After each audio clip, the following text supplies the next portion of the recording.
A'udzubillahi minasyaitonirrajim. Aku berlindung pada Allah dari godaan syaitan yang terkutuk.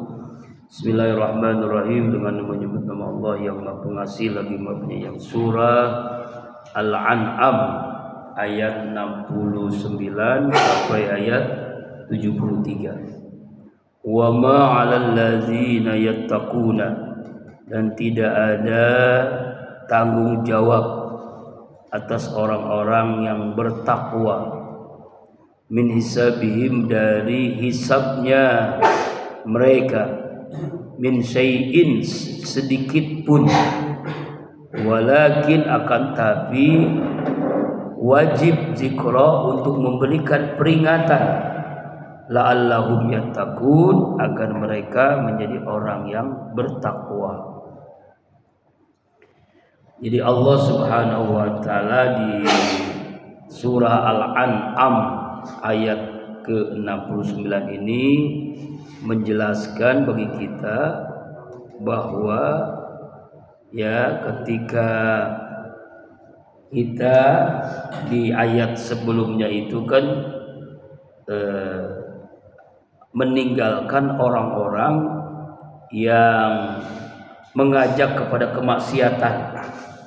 Jadi di ayat ke-68 sebelumnya ini supaya jadi apa maknanya sih, kita lihat dulu ayat sebelumnya itu larangan, ya haram hukumnya kita duduk bersama orang yang melakukan maksiat walaupun kita tidak maksiat. Misalnya kita datang ke tempat perjudian walaupun kita tidak main judi, datang ke tempat diskotik, di situ ada minuman keras walaupun kita tidak minum minuman keras, itu dilarang karena bisa jadi kita ikut serta dengannya. Nah itu. Nah kemudian di ayat ini tidak ada tanggung jawab bagi orang yang bertakwa atas hisabnya, ya hisab orang-orang yang melakukan maksiat. Ya, hisabnya nggak ada tanggung jawab. Kewajiban kita adalah zikra la'allahu yattaqun, memberikan peringatan. Ya, jadi bukan hisab. Misalnya nih ada orang maksiat, kita sudah ngingetin tapi dia tetap maksiat, itu dosanya bukan kita, dia yang berdosa. Tapi kalau nggak diingetin kita ikut berdosa.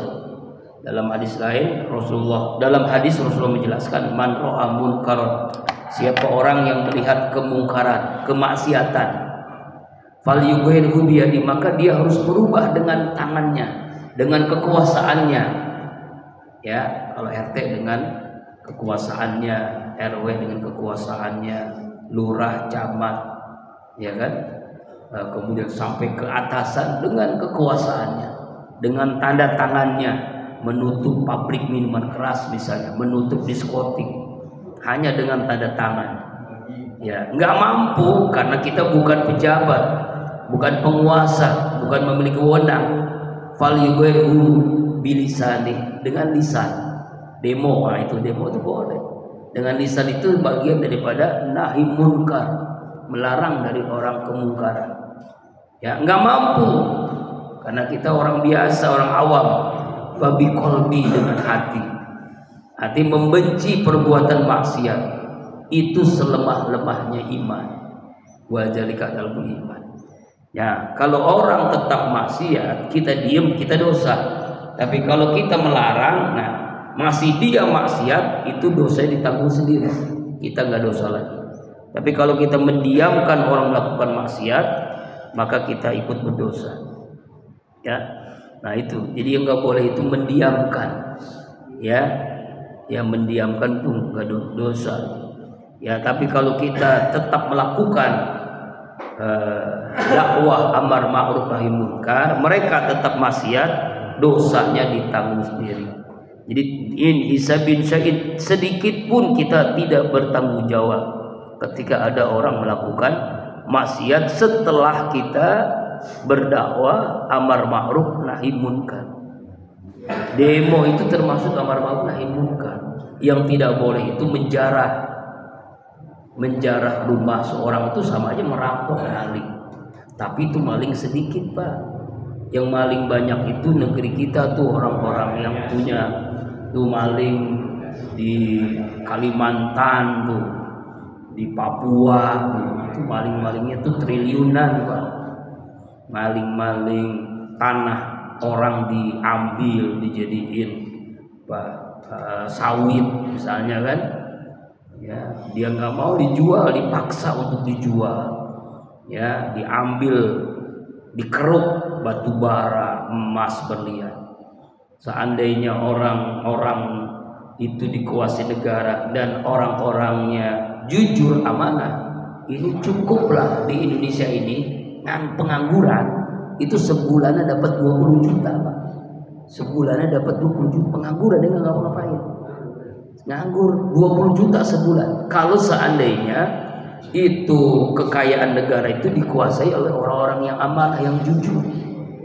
Kan sekarang dikuasai kan orang-orang yang koruptor, zalim, itu begitulah keadaannya. Ya, wallahu a'lam bishawab. Nah, kembali lagi, kita wajib beramar ma'ruf nahi munkar.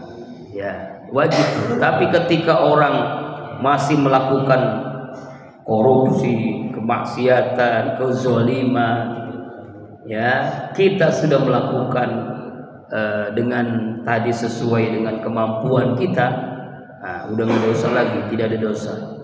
Tapi kalau kita mendiamkan, itu yang dosa. Ya, dosanya apa? Dosa ikut serta karena kita menyetujuinya. Ya. Nah, ini ayat 69.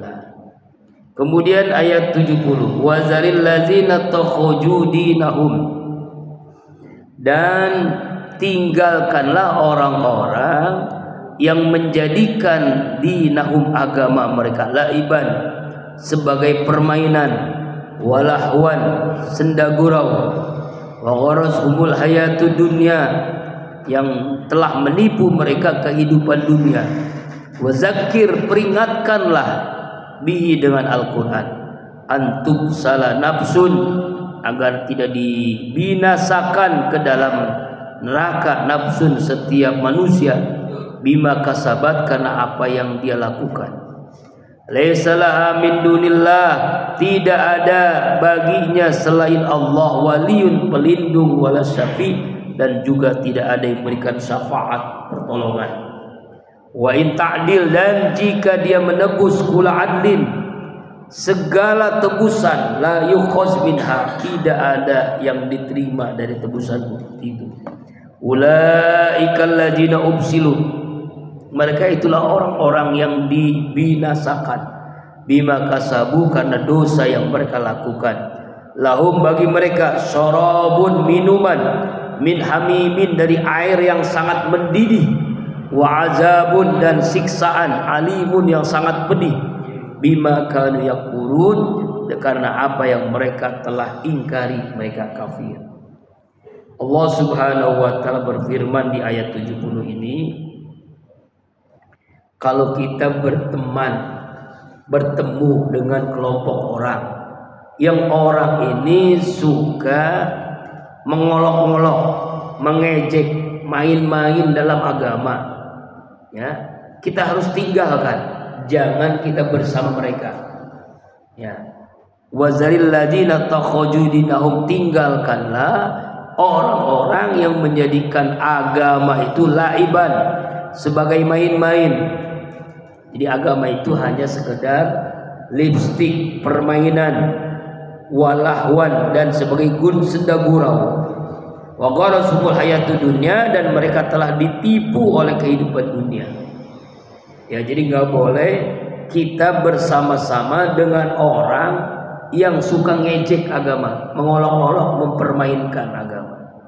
Ya kan? Tuh. Ya, mempermainkan agama. Kita harus meninggalkan orang yang seperti itu. Jangan sampai kita termasuk bagian daripada orang itu. Begini ya, mungkin sederhananya, kalau kita ada semacam kulit kambing lah, kulit kambing bergaul dengan Al-Quran, jadi sampul Al-Quran nih, misalnya kan, itu diciumin orang, ya kan, dimuliakan, ditaruh di tempat yang mulia, diambil dengan berwudu dengan suci. Padahal kulit kambing jadi mulia karena jadi sampulnya Al-Quran. Tapi ketika kulit kambing berteman dengan kayu jadi beduk, dipukul terus dia, zuhur, asar, maghrib, isya, subuh, apalagi malam takbiran, sampai bolong habis tuh kulit kambing. Kenapa bisa begitu? Karena salah gaul, salah punya temen. Nah kayak itulah ya. Kalau kita berteman dengan tukang minyak wangi, bau wangi. Berteman dengan tukang ikan asin, bau ikan asin. Berteman dengan tukang jengkol, bau jengkol. Ya kan begitu. Berteman dengan ahli masjid, rajin ke masjid. Berteman dengan yang orang suka ke diskotik misalnya, main judi, suka mancing, ya udah akhirnya senangnya juga seperti itu. Itulah pentingnya pergaulan sahabat ya. Jadi kalau ada orang yang suka mempermainkan agama, tinggalkan, jangan bersama dia. Kita termasuk kelompok dia, dipukul kita nanti oleh malaikat ya kan, seperti tadi beduk kan dipukulin kan. Nah itu wazir, peringatkan mereka ya, sebelum kita meninggalkan, peringatkan. Wazakir, peringatkan orang-orang yang suka mengolok-olok, mempermainkan agama, bihi, dengan Al-Quran ya. Peringatkan orang-orang yang seperti itu ya. Ada azab kubur, ada siksa neraka. Jangan mempermainkan agama ya, mengolok-olok agama. Apa diantaranya? Contoh sederhana, dia bersumpah demi Allah Al-Quran, tapi dia lupa dengan sumpahnya. Dia tetap masih maksiat, korupsi, zalim, ya kan? Ya itu, ya nggak boleh itu kita bersahabat dengan orang seperti itu. Antub salah nafsum bima kasabat, agar tidak terjerumus ke dalam neraka setiap manusia, bima kasabat, karena perbuatannya, karena apa yang dilakukannya. Nah itu ya. Jadi kesimpulannya, kita tidak boleh berteman, bergaul dengan orang-orang yang mempermainkan agama. Tapi diperingatkan ya, jangan sampai melakukan itu, karena nanti setiap jiwa akan diminasakan dalam api neraka. Kullu nafsi mimma kasabat rahina ila ashabul yamin. Setiap jiwa itu bertanggung jawab atas apa yang dilakukannya, kecuali orang-orang yang ashabul yamin ya, penghuni surga Allah. Laisa la min dunil awalin wala syafi. Nanti di akhirat tidak ada pelindung, tidak ada yang menolong. Kalau di akhirat itu nggak ada lagi yang menolong kecuali hanya Allah Subhanahu wa ta'ala. Kita ingetin tuh orang-orang yang mengolok-olok, mengejek-ngejek agama, tidak ada yang menolong, tidak ada yang memberi syafaat ya, tidak ada yang menolong, tidak ada yang memberi syafaat ya. Wa min qabli ayati yaumul la bain wala qullatin wala syafa'ah wal kalimuz zalimun. Ini dijelaskan di dalam surah Al-Baqarah 254. Wa in ta'dil kul adlin la yukhaz minha. Jika dia menebus dengan segala apapun di akhirat, tidak akan diterima. Uangnya sampai triliunan misalnya, supaya dia tidak masuk neraka, nggak bisa, nggak ada. Gara-gara ditebus dengan duit, malaikat tuh, oh iya, ini duitnya sendiri ambil, masuk surga, nggak bisa. Malaikat itu nggak kenal duit ya, nggak kenal emas, nggak kenal berlian. Ditebus dengan apapun tidak bisa ya, tidak mungkin. Kalau di dunia kan bisa ya, hukumannya misalnya 20 tahun, punya duit 1 triliun misalnya kan, jadi ya berarti 5 tahun, bisa jadi 2 tahun, 20 jadi 2 tahun ya kan, misalnya gitu. Sekian miliar kan apa namanya, KUHP, karena uang habis perkara gitu kan. Nah itu seperti itulah. Auzubillahi min dzalik. Nah di akhirat nggak ada yang bisa diapain, diganti dengan apapun, ditebus dengan uang, harta berlian, emas, apapun tidak bisa disogok istilahnya, nggak bisa disuap. Ulaikal ladzina ublisu, mereka itulah orang-orang yang akan dibinasakan, ya, ditahan di neraka, dibinasakan, dimasukkan ke dalam neraka, ya. Bima kasabu, karena dosa yang mereka lakukan. Lahum, bagi orang-orang yang masuk neraka nih, naudzubillah, syarabun min hamim, minuman dari air yang sangat mendidih. Jadi haus luar biasa, ketika dikasih air seluruh tubuhnya itu mendidih, Pak. Airnya mendidih sekian derajat panasnya, tapi karena haus tetap diminum juga, hancur itu mulutnya, giginya pada patah, ya, pada satu rontok-rontok semua. Ususnya pada hancur, pecah semuanya. Tapi tetap diminum juga. Kenapa? Karena haus luar biasa. Nah, orang-orang yang masuk neraka itu dikasih air minum. Berbeda dengan orang yang surga. Kalau ahlul jannah, penduduk surga itu dikasih air madu, air susu, air arak, ya, air yang nikmat, yang nggak pernah didapati di dunia, dia minum. Kenikmatannya luar biasa. Kalau di neraka, min hamimin, dari air yang sangat mendidih. Nauzubillahi min dzalik. Jadi kalau kita baca ayat Al-Quran, kita yakin ini Allah yang ngomong, harus yakin ini. Jadi baca dengan iman namanya. Kita yakini ini terjadi. Orang-orang nanti yang di neraka itu minuman-minuman yang sangat mendidih. Wa azabun alimun, siksaan yang sangat pedih, sangat saking pedihnya itu, ya, seringan-ringannya orang yang disiksa di neraka, dia nginjek dengan jempolnya, ya, batu di neraka, itu otaknya pecah. Saking dahsyatnya siksa api neraka. Itu baru nginjek doang, apalagi sudah masuk ke dalam neraka. Nauzubillahi min dzalik. Bima kanu yakfurun, karena mereka telah mengingkari, tidak percaya, ya, tidak percaya, mengingkari, ingkar, ya. Jadi mereka itu tidak mengingkari. Makanya orang-orang yang di neraka itu, nauzubillah, ya, seperti itulah Pak, ya.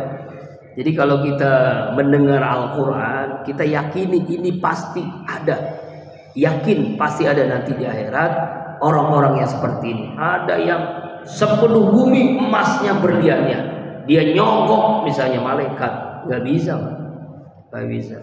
Ini dalam surah Ali Imran, innal ladzina kafaru wa matu wa hum kuffar faliqbala min ahadim mil'ul ardi jahaban. Sesungguhnya orang-orang kafir, orang-orang musyrik, orang-orang yang mati dalam kekafirannya, tidak akan diterima sogokannya, walaupun emasnya itu sepenuh bumi, berliannya, hartanya sebumi ini, nggak diterima. Apalagi cuma sekian miliar, sepenuh bumi, Pak, saking kayanya orang itu. Allah Akbar. Ini ayat 70. Kemudian ya rahimakumullah, ayat selanjutnya ayat 71.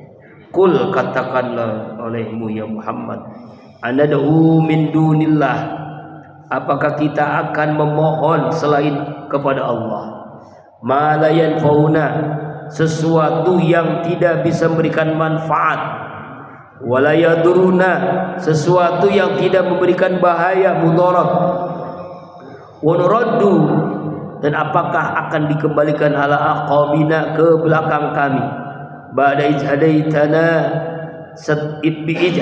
Allah, setelah Allah memberikan petunjuk, kalladzi stahwatus syayatin, seperti orang yang telah disesatkan oleh para syaitan, fil ardi, di bumi ini, hayran lahu, dalam kebingungan, ashabun, teman-temannya, yad'unahu, yang mereka mengajaknya, ilal huda, kepada petunjuk, tina, ikutilah kami.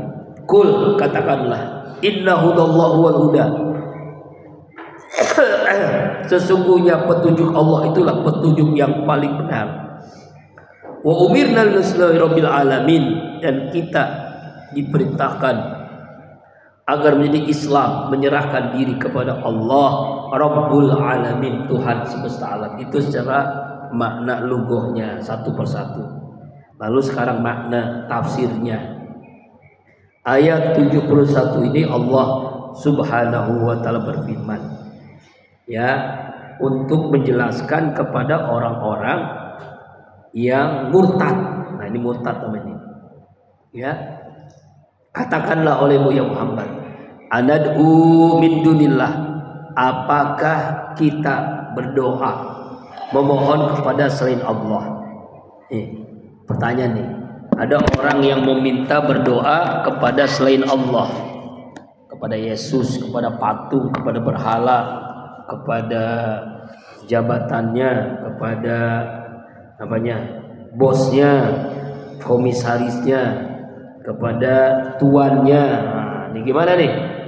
Selain Allah, ma la yanfa'una, yang tidak bisa memberi sedikit pun manfaat.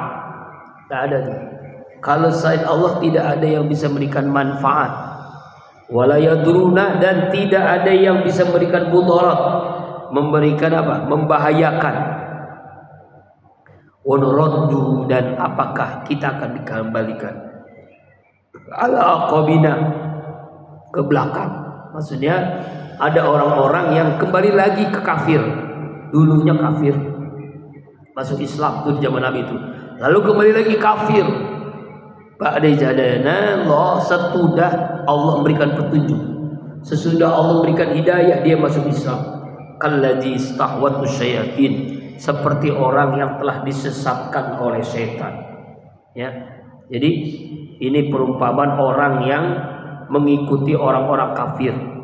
Ya, artinya Rasulullah ini sudah berdakwah, lalu orang itu masuk Islam, kembali lagi ke kafiran. Ya, kembali ke menyembah kepada yang tidak memberikan manfaat, yang tidak memberikan mudarat. Kalau dulu harta Tuhan itu namanya berhala, patung. Kalau sekarang Tuhannya namanya jabatan, Tuhannya namanya harta, Tuhannya namanya popularitas, ya, Tuhannya namanya emas, berlian. Tuhan mereka sekarang itu begitu, Pak. Ya, Tuhannya begitu bentuknya. Ya, kan nggak kerasa kan, pergi gelap pulang gelap, tahu-tahu mati. Yang dicari apa? Nah, itu kan. Ibadah enggak, taat enggak, maksiat terus, nauzubillahi min dzalik. Ini. Nah, ini yang menyebabkan apa? Sama aja mereka telah disesatkan oleh syaitan. Ya, mari kita lihat di dalam ayat ini riwayat Ibnu Jarir. Ya. Allah Subhanahu wa taala di surah Al-An'am 71 disesatkan oleh setan dari jalan yang ditempuhnya. Jadi setan membujuknya, menjerumuskannya. Coba begini Pak ya, jamaah rahimakumullah, setan itu menggoda kita itu setiap saat, bukan setiap tahun, bukan setiap bulan, bukan setiap minggu, setiap saat kita diajak oleh setan. Jangan, ngapain lu sholat, jangan, ngapain lu sedekah, jangan, tuh setan tuh boleh, yuk kembali lagi ke maksiat. Nah ini jelas setan, hai fulan, kembalilah ke sini nih, kembali ke sini, kembali menyembah patung, kembali menyembah harta, jabatan. Nah itulah setan. Jadi orang-orang yang menyembah selain Allah adalah menyembah setan. Ya. Kemudian apalagi nih? Hayranalu, dalam kebingungan, orang-orang yang seperti itu dalam kebingungan. Di artinya Pak, jamaah rahimakumullah, orang-orang yang sudah kembali murtad, nauzubillah, itu sama aja dia dalam kebingungan, tidak punya pegangan karena akidahnya sudah rusak. Ya. Nah, sekarang kan aneh-aneh nih, ada agama-agama baru yang tanpa kita sadari, Pak. Makanya anak-anak kita, cucu keturunan kita itu jangan sampai dia terbawa oleh arus di zaman era digital kayak begini nih. Ya, ada namanya media sosial yang luar biasa kan, setiap hari kita saksikan tanpa sadar ada orang yang ikut-ikutan yad'unahu ilal hudatina, yang mereka mengajak ke jalan menurut mereka gitu ya. Nauzubillah, summa nauzubillahi min dzalik. Qul, katakanlah Muhammad, inna hudallahu wal huda, sesungguhnya petunjuk yang paling benar adalah petunjuk Allah, dan itulah ya hidayah Allah yang paling benar. Ya, kul inna hidallahi hudal may yahdillah wala mudil. Siapa orang yang diberikan petunjuk oleh Allah, maka tidak ada seorang pun yang dapat menyesatkannya.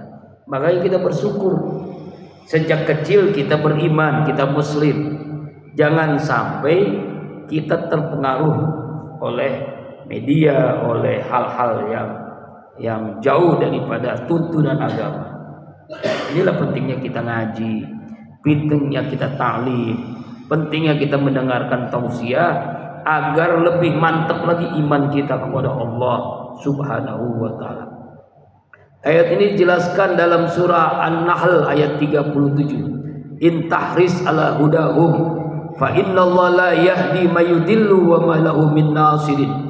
Jika kamu sangat mengharapkan agar mereka dapat petunjuk, maka sungguhnya Allah tidak memberikan petunjuk kepada orang yang disesatkannya, dan sekali-kali mereka tidak ada mempunyai penolong sedikit pun. Jadi kalau ada orang yang telah disesatkan oleh Allah, nauzubillah, walaupun kita mengajaknya, tapi kalau dia sudah tersesat sulit, karena memang sudah disesatkan oleh Allah, karena memang dia sudah menutupi hatinya. Nauzubillah. Wa umirna nuslimin rabbil alamin, dan kita diperintahkan agar kita selalu menyerahkan diri kepada Allah Rabbul Alamin. Makanya dalam doa iftitah apa yang kita baca? Inna sholati wa nusuki wa mahyaya wa mati lillahi rabbil alamin. Sungguhnya sholatku, ibadahku, hidupku, matiku karena Allah Rabbul Alamin. Ya kan? Itu yang kita selalu berulang-ulang kita ucapkan agar ingat bahwa hidup kita, mati kita, ibadah kita hanya untuk Allah Rabbul Alamin. Ya. Kemudian jamaah rahimakumullah, ayat yang selanjutnya ayat 72. Wa an aqimus sholata, agar kalian melaksanakan salat, wattaqu, dan agar kalian menjadi orang yang bertakwa kepada Allah. Wa wallazi ilaihi tusarun, dan dialah Allah zat yang kepada Allah lah kalian nanti dikumpulkan pada hari kiamat. Kita harus yakin ya, agar kita selalu mendirikan sholat. Kenapa Al-Quran selalu mengatakan aqimu, mendirikan? Karena ada orang sholat tidak mendirikan sholat, baru hanya melakukan sholat, belum mendirikan sholat. Apa maknanya? Sholat itu kan ada 4 Pak ya. Yang rugi ini 3, hanya 1 yang beruntung. Yang rugi dalam surah Al-Maun, fawailul lil musallin alladzina an sholatihim sahun alladzina hum yura'un wa yamna'una. Ini rugi, ini orang di sholat, dia sholat tapi rugi, bahkan masuk neraka. Fawailul lil musallin, neraka wel buat orang yang sholat. Siapa yang sholatnya neraka wel? Alladzina hum bi sholatihim sahun, yaitu sholatnya sahun, lalai. Apa mana lalai? Mananya ada 2. Pertama, waktunya diundur-undur terus. Ya, zuhurnya ke asaran, asarnya ke maghriban, maghribnya ke isaan, isanya ketiduran, subuhnya kesiangan, kan? Yang penting kan sholat gitu. Jadi kalimatnya yang penting sholat. Ya, akhirnya dilaksanakan. Yang kedua, sekedarnya asal jadi. Ya, yang penting kan sholat. Makanya asal jadi, ya, menggugurkan kewajiban. Kayaknya nggak ada ruh dalam sholatnya, asal-asalan. Sholatnya asal-asalan. Ya, kam min qaimin, kata Nabi. Berapa banyak orang yang sholatnya nggak ada pengaruhnya kecuali hanya letih, capek saja. Ya itu, nauzubillahi min dzalik. Ya, makanya dalam hadis lain, jadi ada orang yang pencuri dalam sholat. Pencuri dalam sholat. Apa itu pencuri dalam sholat? Sholatnya tidak tumakninah. sholatnya asal jadi. Malaikat bingung nyatetnya di bocah ini. Iya, sholatnya asal jadi. Ya Allah, ya Rabbana. Itu yang pertama. Yang kedua, sholat yang rugi adalah yuraun, sholat ria. Dia sholat tapi ingin dilihat oleh tetangganya, gurunya, oleh orang tuanya, oleh suami istrinya. Jadi bukan karena Allah, karena ingin dilihat, pamer sholatnya, begitu kan. Akhirnya bingung malaikat, ya kan, apa nyatet bocah ini sholatnya bukan karena Allah, ya jadi imam bukan karena Allah. Kuliah itu setengah jam gak selesai-selesai. Wala antum abiduna ma'bud wala ana abidu ma'budum wala antum abiduna ma'bud, gak selesai itu kan. Ya kan, surah At-Tin ujungnya surah apa? Surah Al-Asr, ya kan gitu kan ya. Palahum apa tuh? Surah At-Tin apa tuh? Ya kan? Surah At-Tin tuh ilal ladzina amanu kan amilus solihati palahum ajrun. Udah bukan palahum, wa tawassaw bil haqqi wa tawassaw bis sabr. Kemana-mana begitu. Ya karena sholatnya ria, pakaiannya pun asal-asalan. Ya kalau ada orang baru dah. Ya itu ria.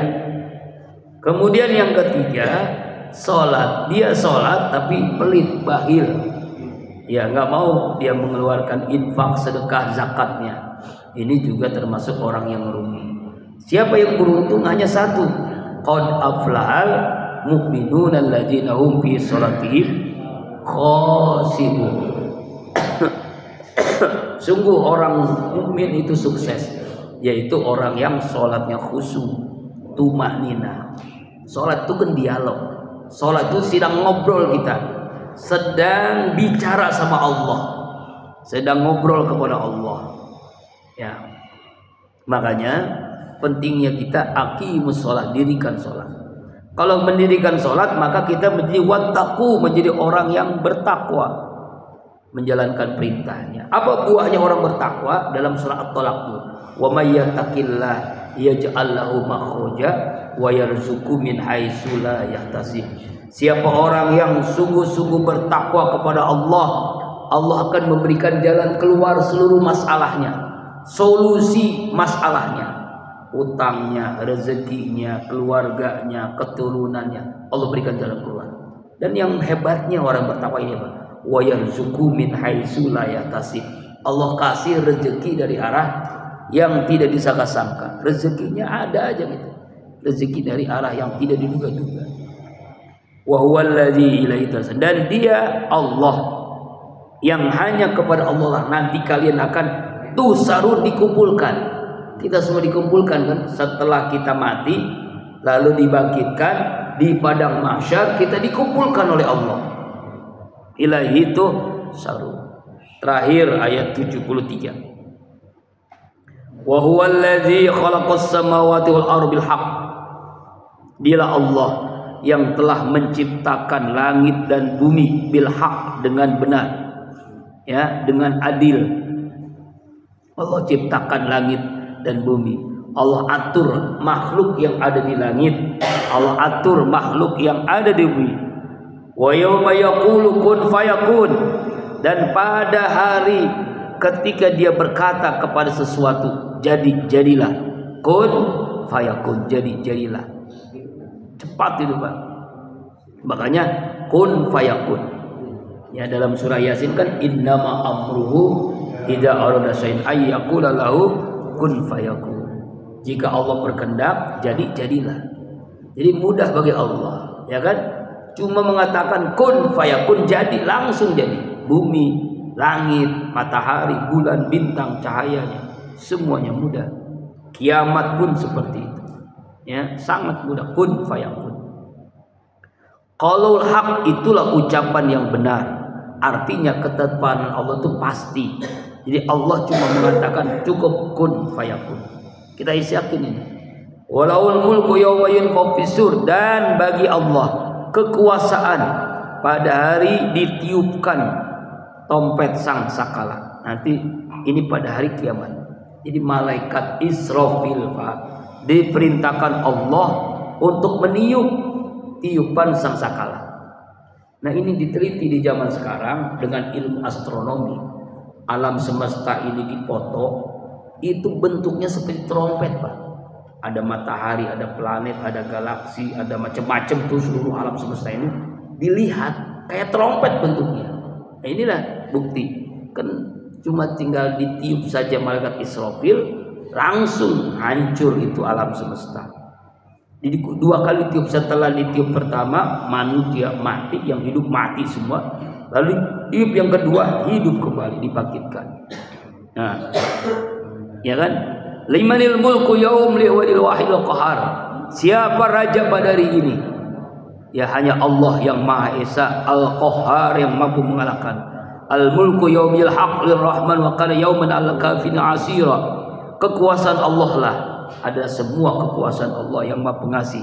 Pada hari itu satu hari penuh yang bagi kesulitan bagi orang-orang kafir. Nah, ini ya. Kemudian para ulama menjelaskan kalimat as-sur walal mulku yauma yunfakhu fis-sur adalah yaitu pada hari ditiupkan roh lalu ia menjadi hidup. Ibnu Jarir mengatakan bahwa pendapat ini dengan contoh yang as-sur itu adalah tembok-tembok mengelilingi sebuah kota. Ada juga mengatakan sur itulah sang sakala yang ditiup oleh malaikat Israfil. Ya. Inna Israfil qadik taqama sur wa hada jabhatah yang tajru mata yumar fayanfur. Sungguh malaikat Israfil telah mengulung sang sakala, menginginkan ia siap menunggu perintah. Jadi malaikat Israfil, Pak, itu trompet itu udah di mulutnya, nunggu perintah Allah. Jadi dia sehari-harinya cuma itu aja, Pak. Itulah malaikat. Nggak sholat, nggak puasa, nggak zakat, nggak infak, nggak sodakoh, cuma niup trompet, megang trompet terus. Jadi sampai sekarang dipegang tuh. Tinggal diperintahkan Allah suruh tiup gitu. Ini kata Rasulullah dalam sebuah hadisnya. Dalam hadis riwayat Imam Muslim bahkan ya ada seorang badui, seorang Arab badui bertanya kepada Rasulullah, "Ya Rasulullah, masur, apa itu sur?" Ya qala Rasul menjawab, "Qarnun yunfafir, sang sakala yang siap untuk ditiup." Jadi trompet yang siap ditiup. Nah itu.